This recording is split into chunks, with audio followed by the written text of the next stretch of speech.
اعوذ باللہ من الشیطان الرجیم بسم اللہ الرحمن الرحیم واستفتہم لربک البنات ولہم البنون۔ اب یہاں پر وہ جو مشرک تھے مکے کے، ان کے جو عقائد تھے، اب ان سے بحث ہو رہی ہے۔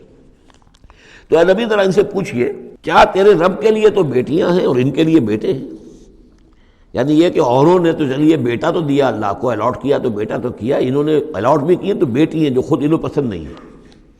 ام خلقنا الملائکۃ اناثا، کیا ہم نے فرشتوں کو واقعی مؤنث بنایا تھا؟ وہم شاہدون، وہ گواہ ہیں اس کے، انہیں معلوم ہے کہ واقعتاً ہم نے فرشتوں کو جو بنایا تھا تو مؤنث بنایا تھا۔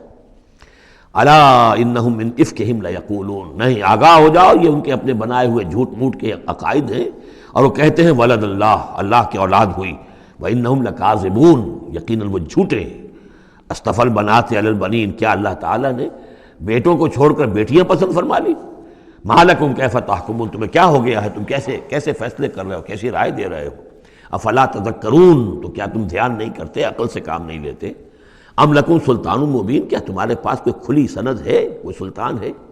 اب یہ صورت بھی نوٹ کر لیجئے، یہ تیسری صورت ہے اسی سٹائل کی، سورہ حجر، پھر سورہ شعراء، پھر یہ سورہ صافات، وہی انداز، چھوٹی چھوٹی آیتیں، اور ردم ہے تیز، صوتی آہنگ زیادہ نمایاں ہے، ڈیوائن میوزک جس کو میں کہا کرتا ہوں، ملکوتی غنا جو ہے ان صورتوں کے اندر۔ تو یہ بھی ابتدائی دور کی صورتوں میں سے ہے۔ ایسا محسوس ہوتا ہے کہ اللہ تعالیٰ نے مکی صورتوں کے ہر گروپ کے اندر ایک جو ہے ابتدائی زمانے کی صورت جو ہے وہ شامل کر دی، اور اس کا جو حکمت میری سمجھ میں اب تک آئی ہے، واللہ عالم کوئی اور بڑی حکمت بھی ہو سکتی ہے جو ہمارے علم میں ابھی نہ آئی ہو، لیکن یہ کہ تاکہ مونوٹنی نہ رہے، بلکہ مضامین کے اندر تنوع پیدا ہو جائے۔ لیکن ظاہر بات ہے کہ اب ایک آدمی پڑھ رہا ہے قرآن مجید، فرض کیجئے ایک شخص جو ہے ایک پارہ روزانہ پڑھتا ہے، تب اس میں یہ ہے کہ اس کے سامنے مضامین ایسے نہ ہوں کہ بس وہ کئی دن تک متواتر ایک ہی قسم کے مضامین میں رہے، بلکہ یہ کہ پھر بدل کر عدل کر مضامین آتے چلے جائیں۔ واللہ عالم۔ ام لکم سلطان مبین، کیا تمہارے پاس کوئی کھلی سند ہے؟ فاتوا بکتابکم ان کنتم صادقین، تو لاؤ نا اپنی کوئی کتاب اگر تمہارے پاس ہے، اگر تم سچے ہو۔ وجعلوا بینہ وبین الجنۃ نسبا، اور انہوں نے ایسا بھی کیا ہے کہ اللہ اور جنوں کے درمیان بھی نسب کا رشتہ قائم کر دیا ہے۔ وَلَقَدْ عَلِمَتِ الْجِنَّةُ وَإِنَّهُمْ لَمُحْضَرُونَ، اور جنوں کو خوب معلوم ہے کہ انہیں تو گرفتار کر کے پیش کیا جائے گا، سب کے سب جو ہیں حاضر کیے جائیں گے۔ سبحان اللہ عما یصفون، اللہ پاک ہے ان تمام چیزوں سے جو یہ بیان کر رہے ہیں۔ الا عباد اللہ المخلصین، سوائے اللہ کے وہ بندے، وہ جنات میں بھی ہوں گے انسانوں میں بھی ہوں گے، اللہ تعالیٰ جنہیں اپنے لیے خالص کر لیتا ہے۔ فَإِنَّكُمْ وَمَا تَعْبُدُونَ، تو تم اور وہ کہ جن کو تم پوجتے ہو، وَمَا أَنْتُمْ عَلَيْهِ بِفَاتِنِينَ، اور کسی کو اس کے ہاتھ سے بہکا کر نہیں لے سکتے، الا من هو صال الجحیم، سوائے اس کے کہ جو خود گرنے والا ہے جہنم کے اندر۔ وما منا الا له مقام معلوم، اب یہ جو ہے یہاں پر جو اس صورت کے شروع کا معاملہ تھا اس کے ساتھ اب جڑ کر یہ بات آ رہی، والصافات صفا فالزاجرات زجرا فالتالیات ذکرا، وہ فرشتے جو صفیں باندھ کر حاضر رہتے ہیں اللہ کے حضور میں، پھر جس کو حکم ہوتا ہے عذاب الہی کہیں بھیجنے کا تو وہ ڈانٹتا ہے، اور اس کی چنگھاڑ جو ہے اسی سے وہ پھر قومیں اور بستیاں ہلاک ہوتی ہیں۔ فالتالیات ذکرا، جن کو حکم ہوتا ہے وہ اللہ کے ذکر کی تلاوت کرتے ہوئے اللہ کے نبیوں تک اس کو پہنچاتے ہیں پیغامات کو۔ اب وہاں ان کی طرف سے وما منا الا له مقام معلوم، ہم میں سے کوئی نہیں ہے، یہ فرشتوں کی طرف سے کہا جا رہا ہے، مگر یہ کہ اس کا ایک ٹھکانہ مقرر ہے۔ دربار میں کوئی 5 ہزاری ہے، کوئی 10 ہزاری ہے، کوئی 30 ہزاری ہے، ایسے ہر ایک کا ایک مقام معلوم ہے، مرتبہ مقام معین ہے۔ ملائکہ مقربین ہے، ملائے اعلیٰ ہے، ملائکہ دنیا ہے، ملائکہ اسفل ہے، یہ سب کے سب ہیں۔ وما منا الا له مقام معلوم وانا لنحن الصافون، اور ہم تو سب کے سب صفیں باندھے ہوئے مستعد کھڑے ہوتے ہیں۔ وانا لنحن المسبحون، اور یقیناً ہم تو سب کے سب تسبیح کرنے والے ہیں پروردگار کی۔ وَإِن كَانُوا لَيَقُولُونَ لَوْ أَنَّ عِندَنَا ذِكْرًا مِّنَ الْأَوَّلِينَ لَكُنَّا عِبَادَ اللَّهِ الْمُخْلَصِينَ، اور یہ لوگ تو کہا کرتے تھے، بہت زور دے کر کہتے تھے، قسمیں کھا کر کہتے تھے، اگر جیسا کہ پہلوں کے پاس ذکر آیا تھا، اگر ہمارے پاس بھی آیا ہوتا، لَوْ أَنَّ عِندَنَا ذِكْرًا مِّنَ الْأَوَّلِينَ لَكُنَّا عِبَادَ اللَّهِ الْمُخْلَصِينَ، تو ہم تو سب کے سب اللہ کے بڑے نیک اور مخلص بندے بن گئے ہوتے۔ فَكَفَرُوا بِهِ فَسَوْفَ يَعْلَمُونَ، اب جب وہ ذکر آ گیا ہے تو اس سے کفر کر رہے ہیں، اس کا انکار کر رہے ہیں، تو ان قریب یہ جان لیں گے کہ اس کی کیا پاداش ان کو بھگتنی پڑے گی۔ وَلَقَدْ سَبَقَتْ كَلِمَتُنَا لِعِبَادِنَا الْمُرْسَلِينَ، یہ آیات بھی بہت اہم ہے فلسفہ قرآن کے اعتبار سے۔ رسولوں اور نبیوں میں ایک بنیادی فرق یہ ہے، نبی کے لیے لازم نہیں ہے کہ اللہ کی مدد آئے اور اسے غلبہ دیا جائے، نبی قتل بھی ہو سکتے ہیں، حضرت یحییٰ قتل ہو گئے، حضرت زکریا قتل ہو گئے، لیکن رسول کو قتل نہیں کیا جا سکتا، رسول مغلوب نہیں ہوگا۔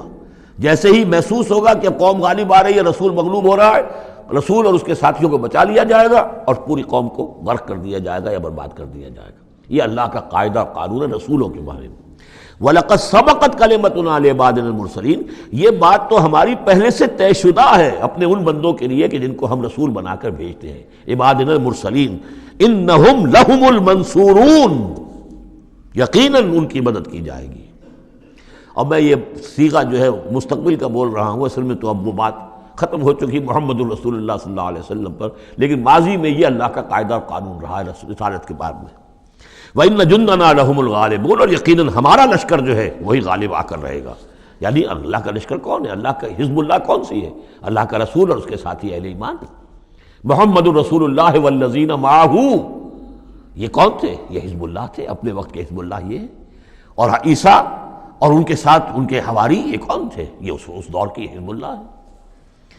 فَتَوَلَّ عَنْهُمْ حَتَّىٰ حِينٍ، تو اے نبی ذرا آپ رخ پھیر لیجئے ان سے ایک وقت تک کے لیے، آپ زیادہ ان کی یہ استہزاء کریں، تمسخر کریں، آپ پرواہ نہ کریں، آپ اپنا رخ ہی پھیر لیجئے۔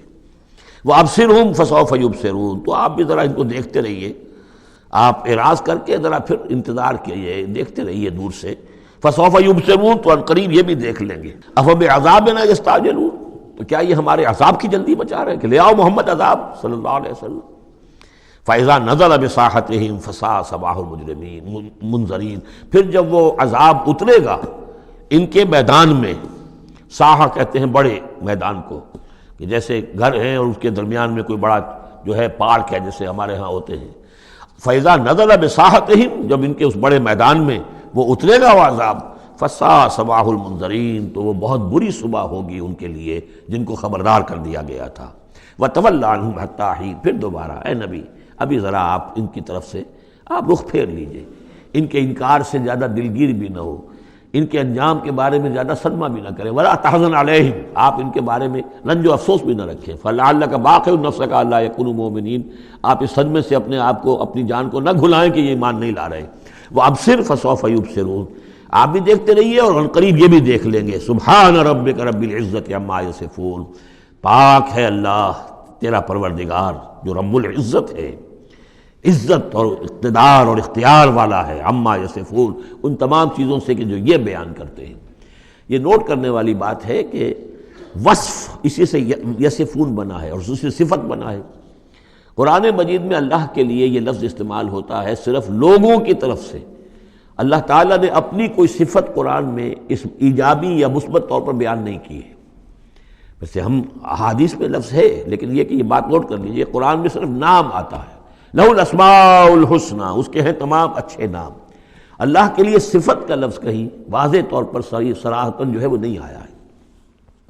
جہاں بھی آیا اما یصفون، جو کچھ یہ اس کو وصف بیان کر رہے ہیں، جو کچھ اس کے بارے میں یہ کہہ رہے ہیں، سبحانہ و تعالی اما یصفون، اللہ اس سے پاک ہے، بلند و برتر ہے۔ وسلام علی المرسلین، اور سلام ہو تمام رسولوں پر، والحمد للہ رب العالمین، اور کل حمد بلکہ کل شکر زیادہ موضوع ہے اللہ کے لیے ہے جو تمام جہانوں کا مالک اور رب ہے۔ صدق اللہ العظیم۔